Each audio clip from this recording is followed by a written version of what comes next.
سورہ انعام میں 3 ایسی آیتیں ہیں جس کے بارے میں اللہ کے نبی صلی اللہ علیہ وسلم نے فرمایا کہ اگر کوئی شخص فجر کی نماز پڑھنے کے بعد اس کو پڑھتا ہے، اس کی تلاوت کرتا ہے، تو ایک روایت میں فرمایا کہ 70 فرشتے آسمان سے اتارے جاتے ہیں۔ دوسری روایت میں فرمایا کہ 70,000 فرشتے آسمان سے اتارے جاتے ہیں۔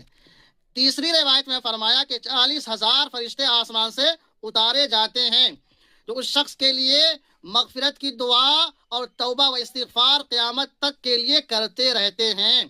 وہ آیت ہے الحمد للہ الذی خلق السماوات والارض وجعل الظلمات والنور ثم الذین کفروا بربهم يعدلون هو الذی خلقکم من طین ثم قضى اجلا وأجل مسمى عنده ثم أنتم تمترون وهو الله في السماوات وفي الأرض يعلم سركم وجهركم ويعلم ما تكسبون، یعنی سورہ انعام کی 3 ابتدائی آیتیں۔